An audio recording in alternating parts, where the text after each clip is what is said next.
My son cut me off for 20 long years, erased me from his life as if I had never existed, until the day he learned I had become wealthy. Suddenly he wanted a Christmas reunion. Smiles, warmth, family time. He thought I'd show up carrying gifts of money. But I walked into that invitation with a plan sharp enough to unmake every lie he and his mother had built. And when I told them I had a surprise, they didn't know it was the kind that would shake their whole world. Before I tell you my full story, do a small favor. Subscribe to the channel and comment where you're watching from so I know how far the story travels. The call came on a quiet December evening, slicing through the peaceful routine of my small cottage in the town of Howwin. I almost let it ring itself out. Telemarketers always found me when I was settling down for the night. But something, maybe instinct, maybe old wounds, made me reach for the receiver. Dad. The word hit me like a cold wind, carrying every echo of a past I'd stopped expecting to hear from. 20 years of silence, and now a greeting that sounded as if we'd just spoken yesterday. I tightened my grip on the phone. Lander, I said quietly. This is unexpected. He gave a nervous laugh. The same one he'd used as a kid whenever he was caught lying about broken windows or missing allowance. Yeah, I know. It's been a while. But hey, Christmas is coming up. Kayla and I were talking. We'd love to have you over for dinner. You know, family time. The words family time didn't land the way he wanted. They didn't warm anything inside me. They scraped instead. I stared at the old photograph on my kitchen table. My son at 8 years old, gap-toothed, holding the fishing rod I gave him, before everything fell apart. Hey, wow, I said, you haven't returned a single message or letter in 2 decades. Birthday cards came back unopened. I didn't even get a call when I had heart surgery. He inhaled sharply. Dad, life gets busy. Building career, raising kids. Everything flies by. But now that things have settled, we thought. No, I said, things didn't suddenly settle. Not until the Howwin Gazette printed the story about my $15 million lottery win. He went silent. I could hear the calculations starting in his head. He'd always been quick with numbers when they benefited him. Dad, that's not why I'm calling, he said. We just want to reconnect. I almost laughed. Reconnect? After 20 years of choosing distance? But I kept my voice steady. If you want me there, I'll come. He exhaled with visible relief I could feel through the phone line. Great. Christmas Eve, 6 o'clock. Kayla will text you the address. Before hanging up, I let the silence stretch, then said slowly, and Lander, I have a surprise for you. The hunger in his voice sharpened instantly. What kind? You'll see. I ended the call before he could ask anything more. My hand trembled slightly as I set the phone down. Not fear, clarity. The kind that settles in after years of being overlooked, dismissed, and cut out. Outside, snow had started falling again, soft and silent, covering Howwin streets in white. I stood by the window, watching flakes drift like reminders. The last time I saw my son, the snow had fallen just like this, quiet, uncaring. Back then, my life had collapsed loudly. 20 years earlier, my ex-wife, Mira, had packed her suitcases with precision, every folded shirt a deliberate wound. You're a disappointment, Elias, she had said, her voice sharp enough to carve the air. A dead-end job, a half-paid mortgage, dreams you'll never achieve. I remembered standing in the doorway, unable to breathe. I thought we were happy. She laughed then, a brittle, glass-shattering laugh. Happy? With what? With your measly salary at the firm? With your sad attempts at being a provider? Arden treats me like I matter. Her new boyfriend. The man with the silver car and the arrogance to match. What about our son? I had asked desperately. What about Lander? He needs stability, she snapped. He needs a father who wins. And apparently, I wasn't one. I lost everything in the divorce. The house, the car, and worst of all, the boy who used to run to me after school. The one I taught to fish. The one I read stories to.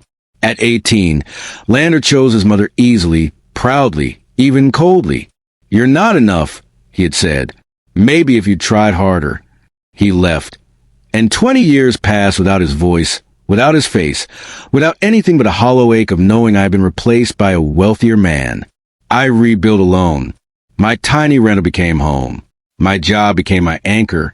But it wasn't enough to live on memory alone. So I poured myself into numbers, real estate, foreclosures, opportunities nobody else saw in sinking markets. The world panicked over recession. I quietly bought property after property. A duplex here, a small commercial lot there. I didn't live lavishly. I didn't gloat. I didn't show off. I worked, and I grew something solid out of the ashes. By the time luck struck, by the time my fingers closed around that lottery ticket, I had already built more than people knew. The $15 million windfall was gasoline poured over embers already burning. I became wealthy, but not loud, successful, but not flashy, and absolutely invisible to my son until the newspaper printed my name. As I stood at the window watching snow roll across Halwyn's rooftops, I knew exactly what I would do. He wanted me there because he believed he could pull from me what he had refused to give for decades. Loyalty, affection, forgiveness, all in exchange for money. But he had forgotten who I had become. I walked to my desk drawer and pulled out a folder. Inside were pages I collected quietly, patiently, carefully. Financial reports, property statements, legal documents tied to his failing business ventures.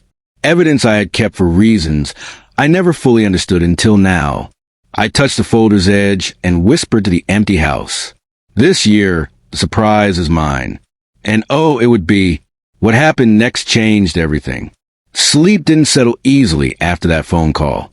My mind churned in slow, deliberate circles, replaying Lander's tone, his eagerness, the thin sweetness that coated every word. Not once did he ask how I'd been. Not once did he mention the 20 Christmases I spent alone. But now, suddenly, he wanted the illusion of family, and likely to come from my bank account. Morning arrived with a dull winter sun, peeking weakly through my curtains. I brewed coffee and sat at the kitchen table, the folder of documents still resting where I'd left it. I didn't open it yet. I didn't need to. I knew what was inside, the truth about who I had become, and the truth about who my son now was. The phone rang again. I stared at it, recognizing the number instantly, Myra's. The last time she had spoken to me. Her words had been sharp enough to cut bone. I answered anyway. Elias, she said, using my full name as if she still had the right. Her voice carried that old mix of forced gentleness layered over iron. I hope you don't mind me calling. Don't worry, I said, already knowing this wasn't a courtesy call. What do you need?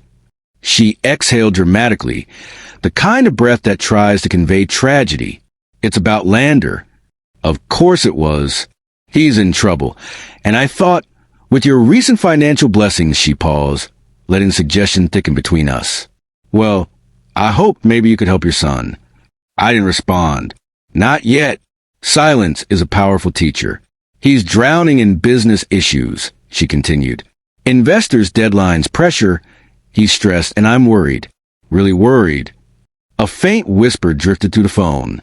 Lander's voice, low but audible. Push him more. Tell him it's urgent. My jaw tightened. And, Mira added quickly, the grandkids, well, this affects their future too. I almost laughed at the familiarity of the tactic. She'd always known exactly where to strike. The heart, the guilt, the lingering affection of a father who would give everything to his child. How much are we talking about? I asked calmly. Her voice brightened with hope. Oh, not much. Maybe 200,000. 300 if possible.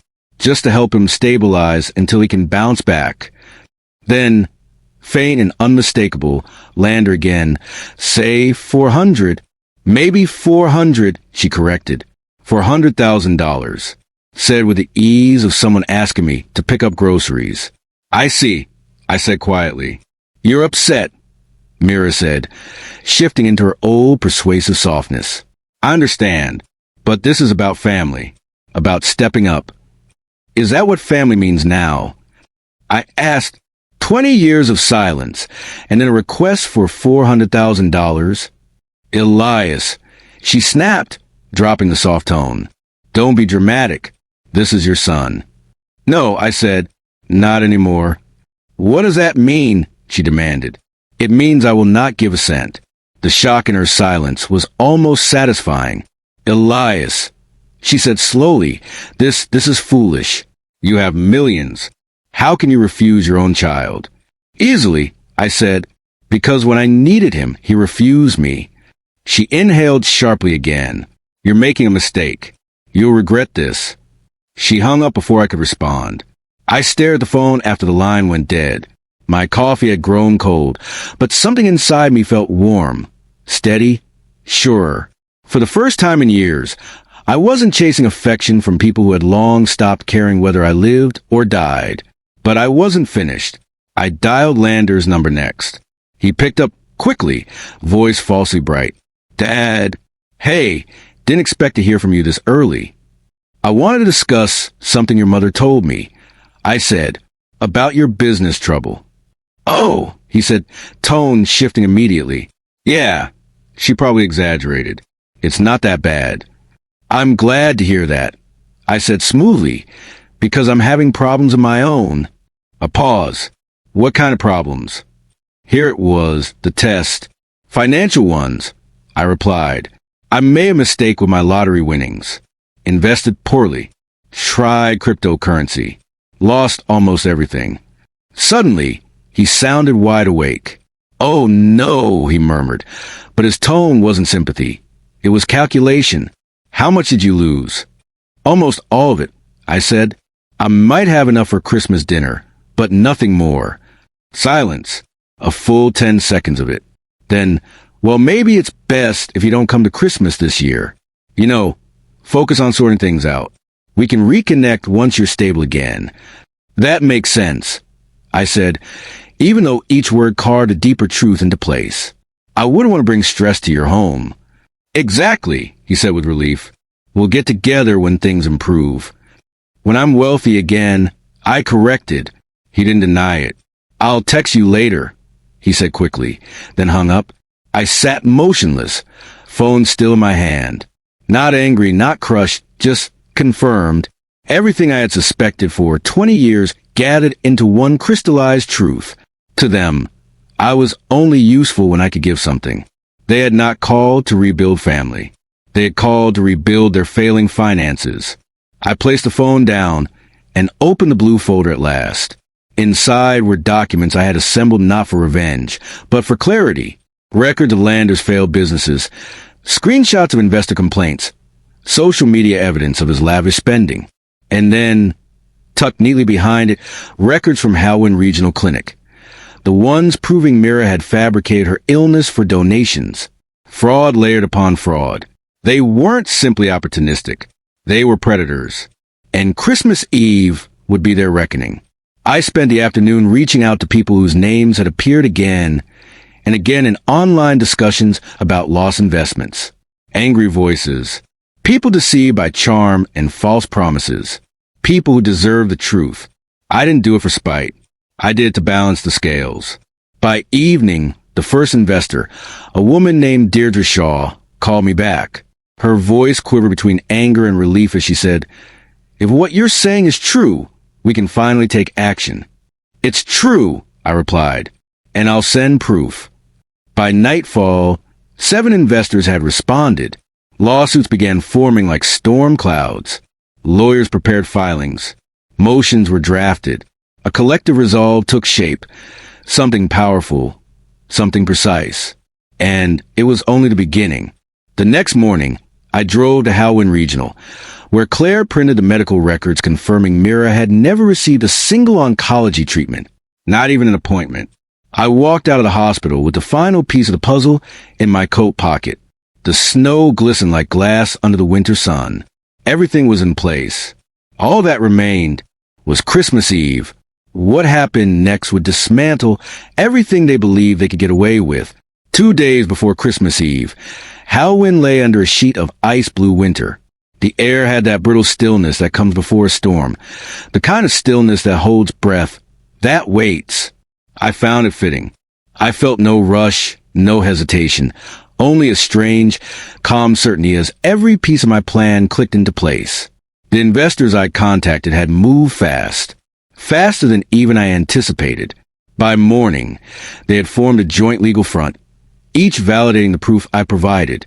Screenshots of Lander's exaggerated business claims, time-stamped posts flaunting luxury dinners, while his investors begged for updates, records of funds sent to accounts under different names.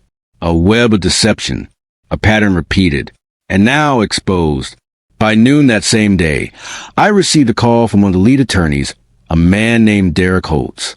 His voice was clipped, efficient, and heavy with purpose. "Mr. Reeve," he began, using my surname, Reeve, which still surprised me when spoken with respect rather than dismissal. "We've reviewed the materials. Your son will face severe legal consequences. We prepared emergency motions to freeze his accounts and property. Will it hold in court?" I asked. "With the evidence you've handed over, it will be swift." "Swift, not vengeance, justice. Expect action before Christmas," Derek said. "Possibly sooner. Thank you for your cooperation." I hung up and sat still, the phone cooling in my hand. I wasn't joyful nor sorrowful, just steady, the way snow settles on quiet ground. My ex-wife was next. Her fabricated illness scheme was unraveling even faster than Lander's investor fraud. By evening, 3 donation groups had already launched internal integrity reviews. One woman, whose message popped into my inbox, wrote, "I gave $600 to her. My mother died of cancer. To think someone would use that pain for money. Please tell me the clinic confirmed what you're saying." I had replied simply with, "Yes." It wasn't about destroying her. It was about revealing her. If she wanted sympathy, she should have earned it with truth, not stolen it with lies. People who pretend to suffer rob those who truly do. That night, I barely slept. Not because of stress, but because for the first time in 20 years, I wasn't reacting to the past. I was shaping the future. Christmas Eve finally arrived, crisp and bright. I woke early, brewed strong coffee, and packed a blue folder with every document I might need. Not to confront them directly, but to hand over to the authorities, waiting for confirmation before filing the final paperwork. The motion was scheduled and everything aligned. At 4 o'clock, as the winter sky dimmed into lavender, I received a text from an unknown number. "Remember, Dad, 6 p.m. We can't wait." A smiley face at the end. Kayla had sent it. The friendliness didn't bother me. She had always been polite, even kind, but she also knew exactly why I had suddenly become worth contacting. No one sends smiley faces after 20 years of no birthdays, no calls, no visits. Still, I texted back, "I'll be there." And I would be, because moments like this, moments where truth finally rises, demand witness. I dressed carefully, choosing simple clothes. No suit, no expensive shoes, no hint of wealth. Just myself, the man who had built everything from quiet suffering in steady hands. The drive across Halloween was peaceful. Christmas lights glittered along eaves and windows, tiny bursts of hope against the cold. I passed families carrying gifts to their cars, neighbors sharing warm drinks on porches. A life I had once imagined for myself. The life that slipped away when Mira chose money over marriage, and when Lander decided a wealthier stepfather was more useful. Their house sat in a newer development on the east side of town, all perfect lines, polished driveways, and decorative wreaths that looked store-bought rather than lovingly made. I parked on the curb and stepped out into the crisp twilight. Lander opened the door with a broad grin that felt too heavy on his face. "Dad, you made it!" he exclaimed, arms wide as if we'd spent years hugging rather than decades pretending the other didn't exist. I smiled politely. "Of course." He stepped aside, waving me in. "Come inside. Warm up." The house smelled of cinnamon candles and expensive takeout, disguised as home cooking. Kayla appeared almost immediately, offering to practice warmth. "It's so good to finally meet again," she said, placing a hand lightly on my shoulder. "We're so happy you're here." Her smile was softer than Lander's, but still, something faint flickered behind her eyes. Not greed, something like worry. Maybe she had seen the cracks starting to form in her husband's well-polished image.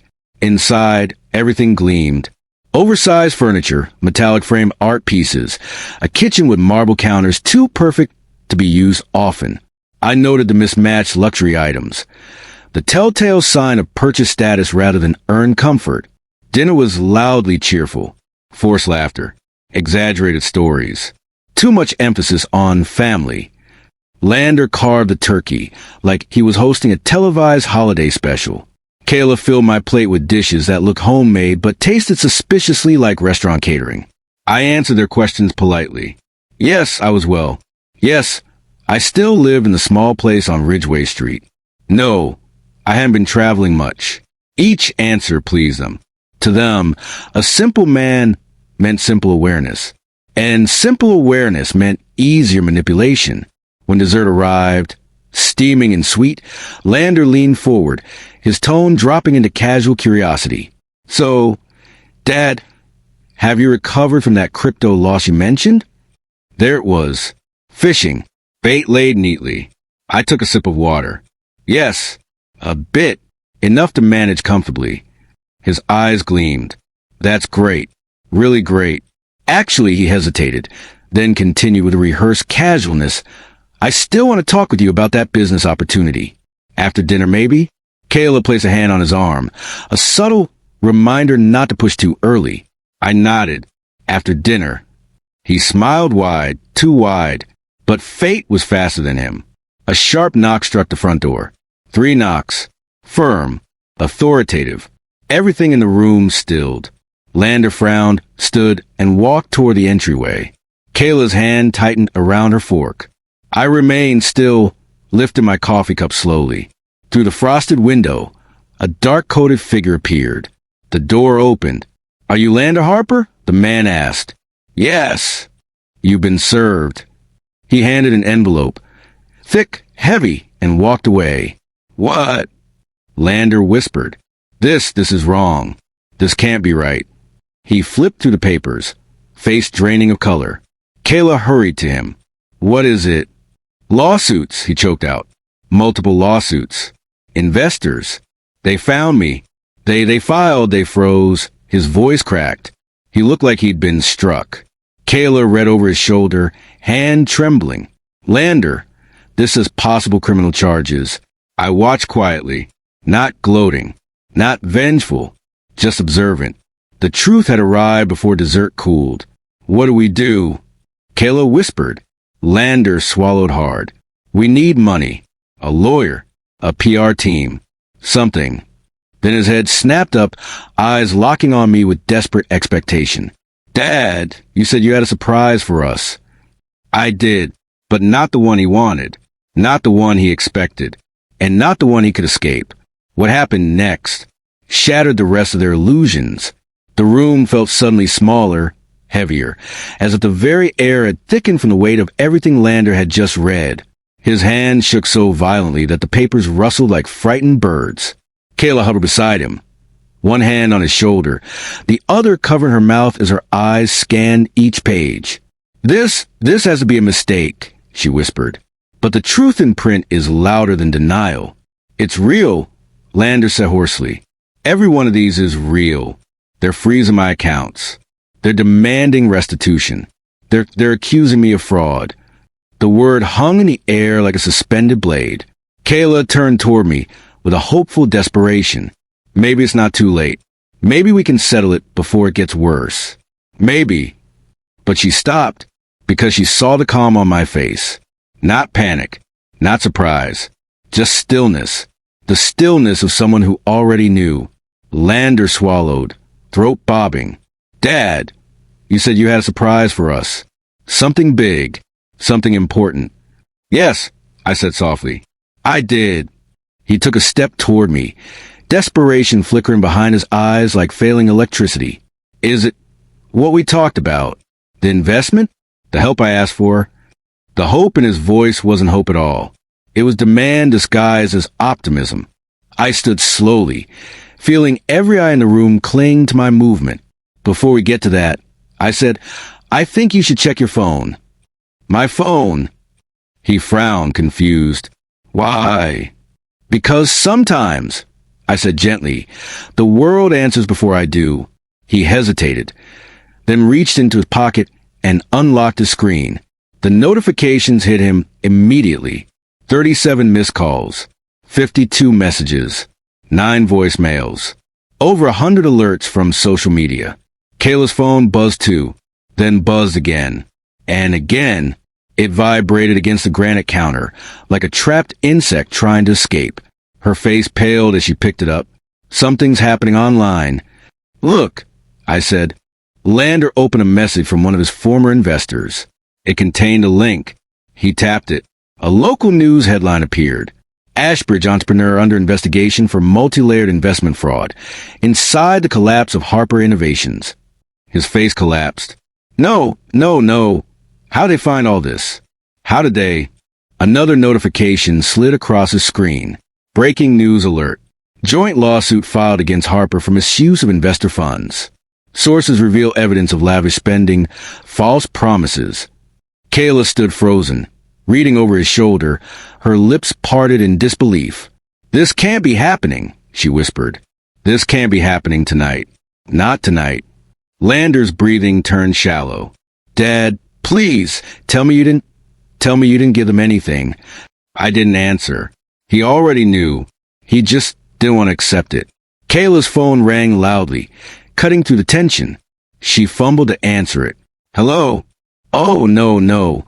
We're seeing it now. Yes, I understand. We'll call you back. She hung up and looked at her husband. That was a real estate agent. They're saying if the asset freeze goes through tonight, the bank will lock the house. The color drained from Lander's face. But before he could respond, Kayla's phone buzzed again. Another call. Another alert. Another notification flashing across her lock screen. She swallowed, visibly shaking. Lander, your mother is trending. That made him blink. What? Why? She opened one of the notifications and read aloud in a trembling voice. Local woman accused of faking cancer to solicit donations. Investigation underway. Silence. A silence. So deep it felt like the room forgot how to breathe. Lander stared at her. That's not true. It can't be. Kayla looked at him with eyes full of something that wasn't certainty. Something that wasn't trust. You told me she was sick, Kayla said quietly. She is sick. Lander snapped, though it sounded more like a plea than a statement. She told me. She showed me posts. She never received treatment, I said. Both of them turned to me sharply. Kayla whispered, What do you mean? She never received treatment. I repeated, no chemo, no consultations, no diagnosis, no medical record of cancer at all. They stared at me as if the walls had spoken. Kayla slowly lowered herself into a chair. You're saying she lied. I didn't answer. Truth does not need embellishment. Lander's expression contorted, confusion, then panic, then betrayal, then anger, all warring inside him. She told me she needed help, that she was fighting for her life, and she asked strangers for money, I said. Thousands of dollars, using a sickness she never had.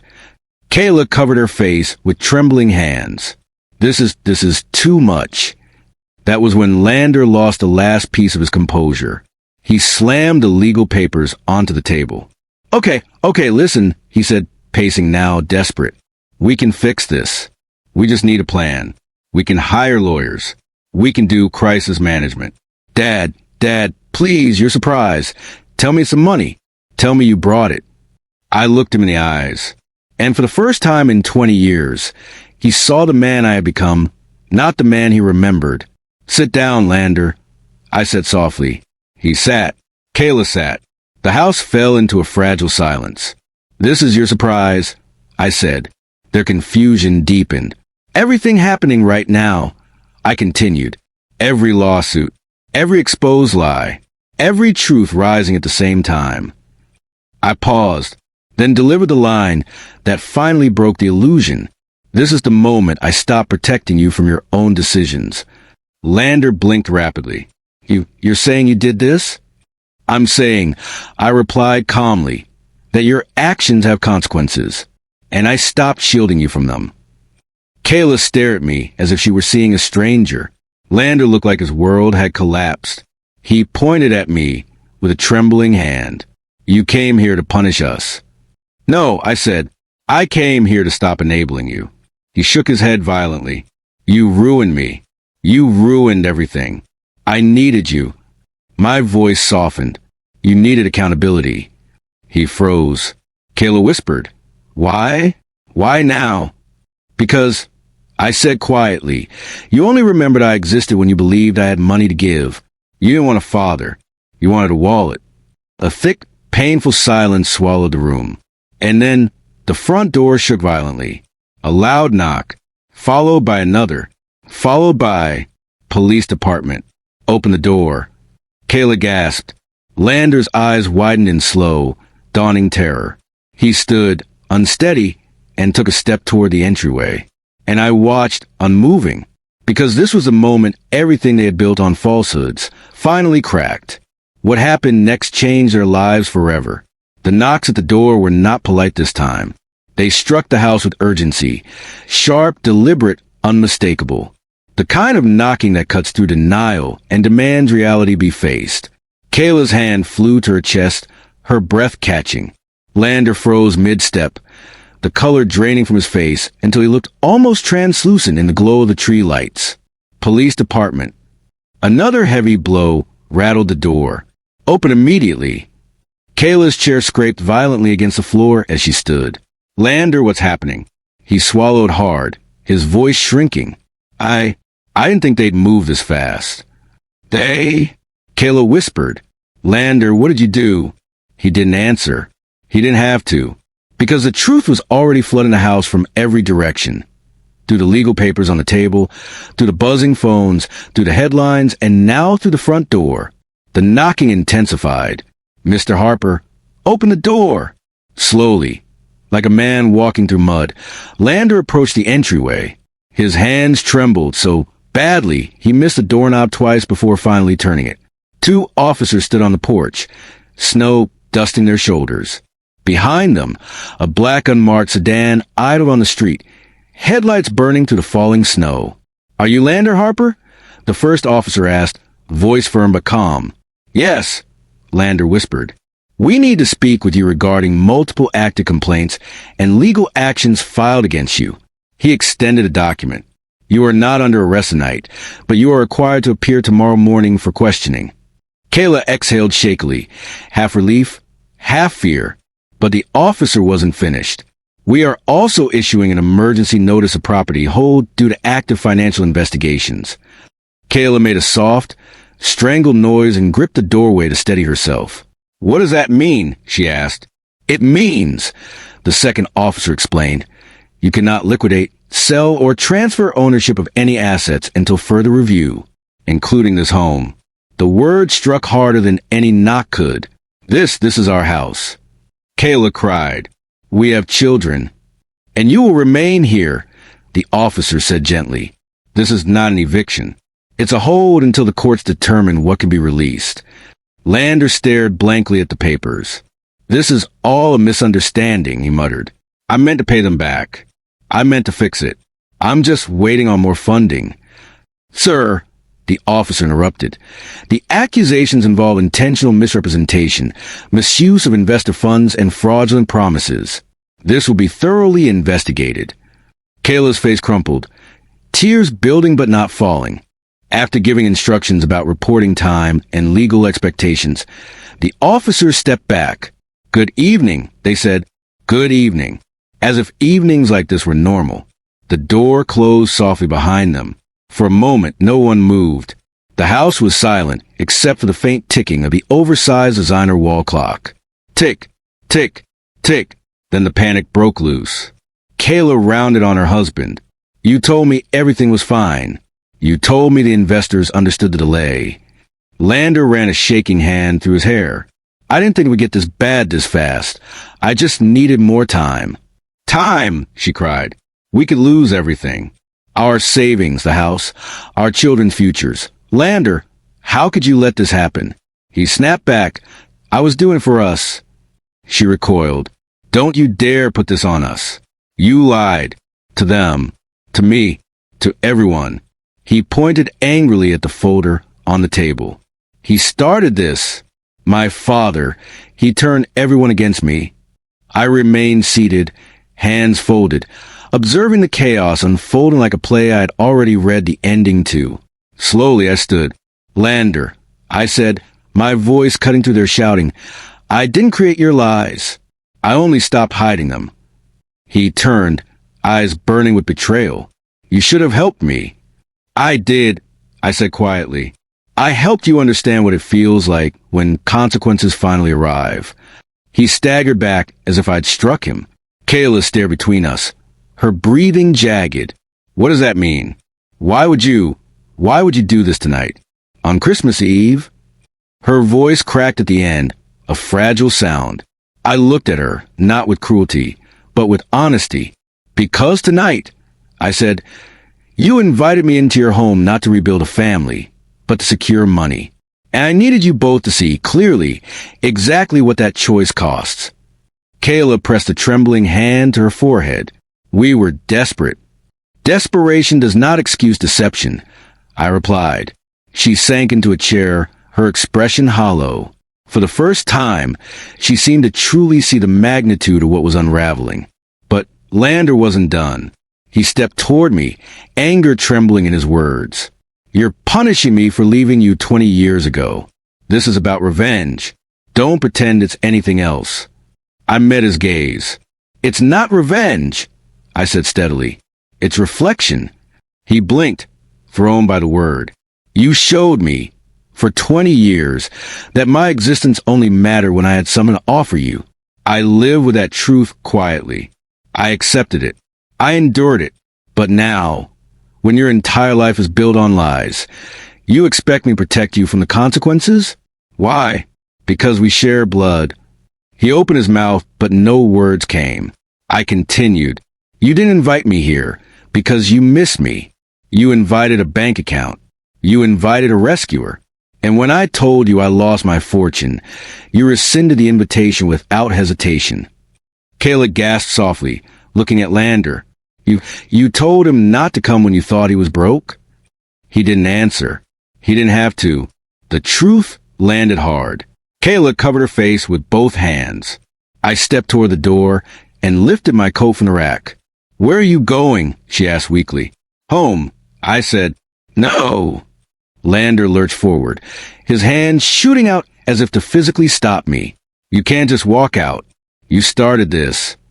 I paused with my hand on the doorknob. "No," I said. "You started this 20 years ago. I only stopped pretending it wasn't happening." His face twisted with something broken. Fear, guilt, anger, all tangled into a knot he didn't know how to untie. "Elias," Kayla whispered, "please, if you walk out now, I don't know what happens to us." I turned slightly. "You rebuild," I said, honestly this time. She bowed her head, crying silently now. I looked at them both one final time. "I truly hope you do," I said gently. Then I opened the door. Cold winter air swept into the house. Behind me, I heard Lander whisper, not to me, but to himself, "What have I done?" I didn't respond. Some answers a man must face alone. I stepped out into the snow and closed the door softly behind me. The night swallowed the sound. And for the first time in 20 years, I felt free. What happened in the weeks that followed would reshape everything, for them and for me. Snowflakes drifted around me as I walked down the quiet street, each step crunching softly into a fresh layer coating the pavement. Behind me, Lander's house glowed with warm Christmas lights, with panic brewing inside. But the cold night felt cleaner, clearer, more honest than anything that had just unfolded within those walls. I reached my car and paused, hand resting on the door handle. Through the living room window, I could still see them, moving, shouting, collapsing under the weight of what they'd built. For a brief moment, a flicker of old aches surfaced. Memories of birthdays missed, of hugs that had once been genuine, of a boy who used to slip his small hand into mine without hesitation. But memories alone cannot justify stepping back into a fire someone else set. I got into the car, started the engine, and drove home to the quiet town of Halwyn. Christmas lights shimmered on porches. Children bundled in scarves built snow forts under lampposts. The world continued as if nothing extraordinary had happened. because the world didn't know the storm happened behind that neatly decorated door. By the time I reached my house, the snowfall had thickened. I stepped inside, the warmth of my small home wrapping around me like a familiar old coat. Not luxurious, not expensive, but honest. Every inch had been earned. Every piece of furniture carried history, not debt. I set my coat on the hanger, made a cup of tea, and settled into my armchair by the window. My phone buzzed, but I didn't check it. Not yet. I simply watched the snow. It had been 20 years since I last felt something like peace on Christmas Eve. This wasn't the peace of victory or satisfaction. It was the peace of finally stepping out of the shadow of someone else's expectations. The peace of letting the truth breathe. A few hours passed before I checked my phone. 10 missed calls. 3 voicemails. Text messages. Most from numbers I didn't recognize. The voicemails were from Lander. His voice trembled in the first one. "Dad, please call me. You can't leave things like this. You know I didn't mean for everything to get this far." In the second, he sounded angrier. "You blindsided me. This isn't fair. You've ruined everything." In the third, the anger had drained out. "Dad, I don't know what to do. Mom's freaking out. Kayla's crying. I'm losing everything." I didn't respond. Sometimes silence is not cruelty. It's clarity. He needed time to confront himself without using me as a shield. The next morning, Christmas Day, I woke early. My phone buzzed again, but this time it was from a number I recognized. The attorney, Dara Holtz. "Mr. Reeve," he said when I answered. "We wanted you to know the emergency filings went through overnight. All associate accounts have been frozen. Law enforcement is working with us to collect statements." "I see," he continued. "This case will likely move quickly. Your information was crucial. Thank you." And Derek added, "You should prepare yourself. Your name may come up publicly, simply as a source of evidence." I understand, but I didn't mind. When truth is on your side, exposure is not a threat. After the call ended, I made breakfast and opened the curtains. Across the street, my neighbor, an elderly widow named Miss Arnold, was struggling to shovel her walkway. I pulled on my boots and went to help. Life continued in small ways. By afternoon, Howland buzzed with whispers. People in town had seen police vehicles near Lander's development. Social media was flooding with speculations. News stations were covering the cancer fraud investigation. One local reporter even knocked on my door, but I declined to comment. Not out of fear, out of respect for my own boundaries. Later that evening, as I prepared a simple dinner, there was a knock at my door, not sharp like the police, not hesitant like a neighbor, but soft, familiar. Mira, my ex-wife. She stood on my porch wrapped in a coat that looked too fancy for her situation, designer, expensive, likely purchased with donation money. Her makeup was smudged, her eyes swollen. "Elias," she whispered, voice trembling. "Please, may I come in?" I stepped aside wordlessly. She entered, wiping her eyes, glancing around my modest home with the same disdain she used to wear in our marriage, but now mixed with desperation. She didn't sit. She just stood in the middle of the living room, twisting her hands like a nervous child. I know everything looks bad," she said, "but you have to understand, I never meant to hurt anyone." "You faked an illness," I said softly. Tears spilled down her cheeks. "I just needed help. I was drowning. Emotionally, financially, everything was falling apart, and people only care when you're suffering. There are other ways to ask for help."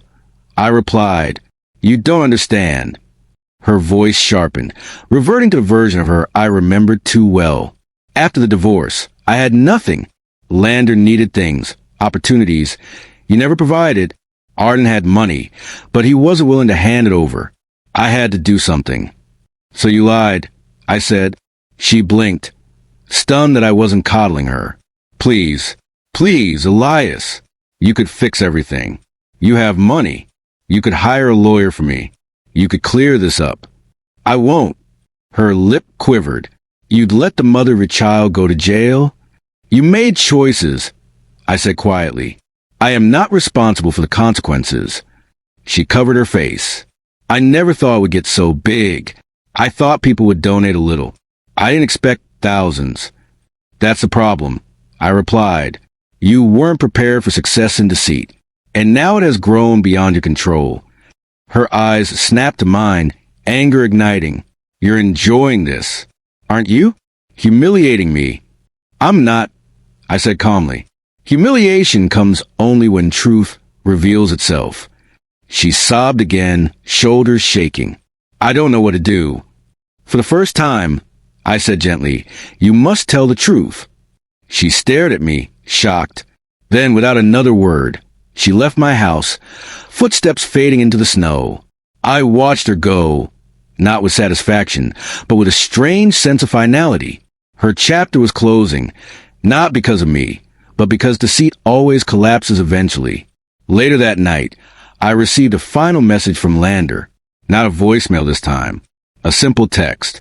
Dad, I need help, but not money. I need to understand how everything went wrong. Will you talk to me? For the first time since he was 18, he wasn't asking for money. He was asking for guidance, for honesty, for something real. I didn't respond immediately. Some answers take time.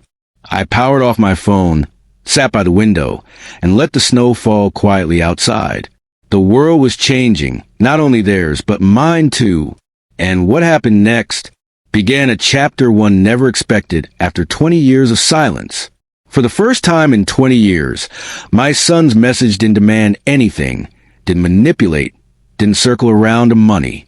It was just 7 words, simple, cracked open, painfully honest. Dad, I need help, but not money. I sat with that text glowing on my screen, the room lit only by the soft amber of the table lamp. Snow whispered against the window. My tea had gone cold. Yet everything inside me felt strangely warm, like something heavy was shifting, loosening its grip. This wasn't a request for rescue. It was the beginning of accountability. But beginnings require patience. So I didn't answer. Not that night. Instead, I powered off my phone and allowed the silence to settle. Not to punish him, but to ensure that when I did respond, it wouldn't be from old wounds or reflexive mercy. I wanted clarity, not emotional impulse. The next morning, Hal wind buzzed louder than before. The local news station replayed the developing story every hour. Harper investigation expands. New evidence suggests pattern of investor deception. Donation fraud case involving false cancer claims sparks outrage. People spoke about it in grocery aisles, in coffee shops, at gas stations. A scandal like this doesn't glide through a small town unnoticed. It takes root, spreads, becomes a conversation everywhere. Yet somehow, no one approached me directly. Maybe they sensed I already carried enough weight. Or maybe they simply respected the quiet man I had always been. By the afternoon, I finally turned my phone back on. 2 more messages from Lander. Dad, please. I'm lost. And I don't know who else to talk to. I stared at the second one for a long time. 20 years ago, those words would have cracked me in half. Back then, I would have driven across town instantly. Back then, I believed every cry for help must be answered with sacrifice. But I wasn't that man anymore. And he wasn't the boy I once held by the shoulders saying, "It's okay, you can trust me." He had to learn to stand in the truth before I could offer anything real. Finally, I typed a simple message. We can talk. Tomorrow morning. My house. 9 a.m. No warmth. No coldness. Just a door, slightly open. He responded almost instantly. Thank you. That was it. No extra words. No persuasion. No assumptions. Just gratitude. For him, that alone was progress. The next morning, I woke early, cleaned the house, brewed a pot of strong coffee, and sat at the kitchen table waiting. I wasn't nervous. I wasn't angry. I was steady. At exactly 9:02 a.m., a car pulled into my driveway, his pale blue sedan, the one he bought last year and bragged about online, now sitting in danger of repossession. He stepped out slowly. If I had seen him like this out of context, I might not have recognized him. His shoulders, usually pulled back with confidence, slumped forward. His face, normally rehearsed for charm, was raw, pale, puffy-eyed, and stripped of pretense. He walked to the porch with hesitant steps, like a child unsure if he's welcome. I opened the door before he knocked. For a second, neither of us spoke. Then he said, voice cracking, "Dad, I'm sorry." He stood there in the cold, breath fogging in front of him, hands stuffed into his pockets like he was bracing himself for impact. I stepped aside. "Come in." He walked in slowly, glancing around as if seeing my home for the first time. Maybe he was. He'd never visited in 20 years. He sat at the kitchen table, stiff and quiet. I poured coffee for both of us. For a long time we simply sat. Finally, he whispered, "I don't know what happened to me." I didn't speak. He needed the space to unravel. He buried his face in his hands. I kept thinking, if I just had more money, I could fix everything. I thought investors would give me time. I thought Mom's situation would buy us sympathy. His voice broke. I realized how deep I'd fallen into lying. Still, I waited. "I blamed you," he said, meeting my eyes, "for years, for being unsuccessful, for the divorce, for everything. Mom made it easy to blame you. She always said you weren't enough." My jaw tightened slightly, but I kept my expression still. He continued, voice shaking, "I think I needed to believe it, because if it wasn't your fault, then it meant I'd walked away from a good father for no reason, and that was harder to face." A tear slid down his cheek, surprising him as much as me. I exhaled slowly. "Lander, you were 18. You believe what you were told." "But I stayed away," he said, voice cracking, "for 20 years. You could have reached out," I said gently. "But I'm not here to punish you for the past. I just need you to understand it." He nodded shakily. We sat in silence for a moment before he whispered, "Dad, why did you collect that evidence? Why now?" I looked at him steadily. Because when someone refuses accountability long enough, protecting them becomes enabling them. He dropped his gaze. "And," I added quietly, "I didn't do this to you. I did this for you." His head snapped up, eyes widening in confusion. "You would have kept spiraling," I said, "lying to yourself, hurting others, pretending you had control when everything was collapsing. If no one stopped you now, the damage would be irreversible." He swallowed hard. "But you didn't protect me." "No," I said, "I didn't protect the lies." His shoulders shook. "I don't know who I am without them," he whispered. "That," I said gently, "is why you're here." He looked at me, fear flickering in his eyes. "Dad, are you willing to help me? Not with money, not with bailing me out, but can you help me figure out how to be better than this?" I studied him, really studied him. This wasn't manipulation. This wasn't performance. This was a man facing himself at last. "I can help you," I said, "but only if you walk the hard path. No shortcuts. No lies. No blaming." He nodded vigorously, almost desperate. "I will. I swear. I don't want to become like Mom." There it was, the fear buried beneath everything. I leaned back slightly, letting the weight of the moment breathe. "You're not her," I said, "but you must choose not to become her." He nodded again, wiping a tear with the back of his hand. "Dad, I don't expect forgiveness. I just hope someday I can earn it." Something in my chest tightened, but not painfully. More like a door unsticking after years of rust. I nodded. Someday is possible. He let out a shaky breath. We talked for nearly 2 hours about consequences, about restitution, about rebuilding a life from honesty instead of manipulation. He listened, not defensively, not dismissively, but with the raw attention of someone who finally understood the cost of pride. Before he left, he turned to me at the doorway. "Dad, thank you. Not for what you did, but for not giving up on being honest with me." I nodded once. "We'll talk again, after you take your first steps." He managed a small, fragile smile. Then he left. As his car disappeared down the snowy road, I felt something inside me shift into place. Something that had been off balance for 2 decades. Not forgiveness, not reconciliation, but possibility. The storm was not over, not for him, not for Mira. But the truth had finally taken root, and what happened next would decide the future for all of us. After Lander left my house that morning, the quiet that followed was unlike anything I'd felt in 20 years. It wasn't heavy anymore. It wasn't lonely. It was the silence of air finally cleared, the silence of truth after it has finally been spoken aloud. I sat by the window, watching the snow drift softly across the street, my coffee growing cold in my hands. And for the first time in 2 decades, I didn't feel the weight of wondering what I could have done differently. I finally knew the answers, and knowing finally was enough. But the aftermath of truth is never one moment. It ripples. Over the next few days, the ripples spread quickly. News about Lander's investment scandal gained traction. People he had misled for years came forward, sharing stories of trust misplaced, funds vanished, and promises made in marble words but delivered in paper actions.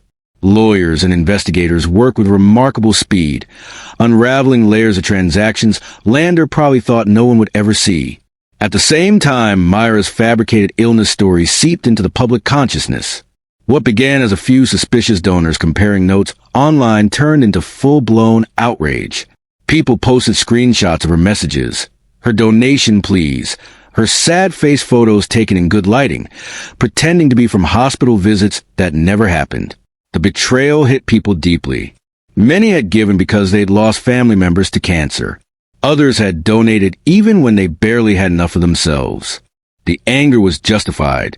A few reporters tried to reach me. I politely declined. This wasn't about me. It was about the choices she had made and the people she had harmed. A week later, as I was peeling potatoes for dinner, there came a soft knock at my door. Not urgent, not demanding, just tired. I opened it and found Mira standing there. Her coat was wrapped tightly around her, makeup smudged, eyes swollen from crying. "Elias," she whispered, voice trembling. "Please, may I come in?" I led her inside without a word.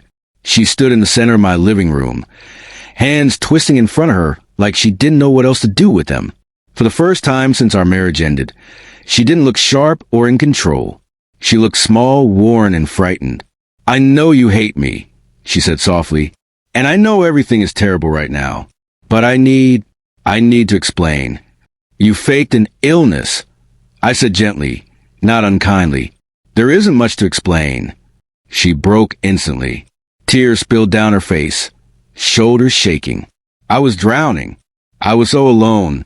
After the divorce, I was losing everything. I felt worthless. People only help when you're in pain. I didn't know how to survive anymore. There were other ways to ask for help. I told her. She looked up sharply, eyes full of anger, desperation, and regret tangled together. Nobody was listening. And I couldn't go back to you. Not after everything I said. I thought people would donate a little. I didn't expect thousands. Then I couldn't stop because stopping meant admitting the truth. "It always grows beyond control," I said. "A lie doesn't stay small." She sank onto the edge of my couch, covering her face. "I don't know what to do." "Tell the truth," I said. "Tell the investigators everything." She stared at me, stunned, as if the idea of honesty was something unfamiliar. "Do you think they'll forgive me?" "I don't know," I answered honestly. "But forgiveness isn't the first step. Truth is." She nodded weakly, stood, and left without another word. Her footsteps faded into the snow, swallowed by winter. Days turned into weeks. The legal processes continued. Meetings, hearings, statements. The world slowly rearranged itself as consequences settled over both of them. And then something unexpected happened. Lander began to change. Slowly, awkwardly, painfully, but genuinely. He attended every required meeting. He apologized to every investor, not with dramatic speeches, but with steady, uncomfortable honesty. When authorities asked for full transparency, he gave it without excuses. He didn't hide behind Mira. He didn't scapegoat. He began doing small freelance accounting jobs to start repaying people, despite the humiliation of returning to work beneath the level he once boasted about online. And once a week, every Thursday morning at 10, he came to my house, not to ask for money, not to plead for a shortcut out of responsibility. He came to learn. He wanted to understand investment ethics, bookkeeping accuracy, the difference between ambition and greed. He listened carefully. He took notes. He asked fewer questions about saving himself and more questions about becoming someone different. One morning, halfway through February, he closed his notebook, looked up, and said quietly, "Dad, I don't think I ever deserved a father like you." I didn't answer right away. I simply let his words sit between us, real and fragile. Finally, I said, "Deserve has nothing to do with beginnings. It has everything to do with endings." He nodded, tears shimmering but not falling. We didn't hug. We didn't rush reconciliation. We simply sat in silence, drinking coffee. Two men learning how to rebuild a bridge without pretending it was never broken. As for Mira, she eventually admitted everything. The donations she'd taken were tracked. Refunds were arranged where possible. Legal consequences followed. Not prison, but fines, mandated therapy, and community service. The world didn't hate her. It pitted her. And sometimes pity hurts worse than condemnation. When spring arrived, bringing the first warmth in months, I found myself standing on my porch one morning, watching pale sunlight melt the frost on the railing. The street outside was quiet. Birds returned. Children rode bicycles. Life resumed its slow, dependable rhythm. I had survived 20 years of silence. I had survived betrayal. I had survived loneliness. And, unexpectedly, I had survived the truth too. Because the truth, even when painful, is liberating. One afternoon in early April, I received a message from Lander. "Dad, I'm taking responsibility. All of it. Thank you for showing me the line between consequences and cruelty. You didn't destroy me. You stopped me from destroying myself." For a long time, I stared at that message, letting the words settle somewhere deep. Later that day, I replied simply, "Keep going." He responded with a single word, "Always." Months passed. Lander built steady habits, honest work, consistent progress. Not a miraculous transformation, a real one. He didn't ask for forgiveness again. He didn't expect it. He worked toward it quietly, the same way I had built my life after divorce, one day at a time. And I realized something important. Some stories don't end with reconciliation wrapped in a bow.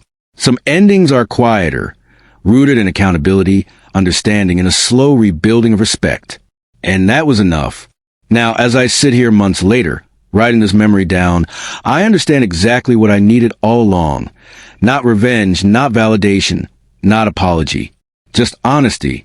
The kind I gave, the kind I demanded, and eventually, the kind I received. If you enjoyed this story, please like this video, subscribe to the channel, and comment where you're watching from. It helps the story reach more people.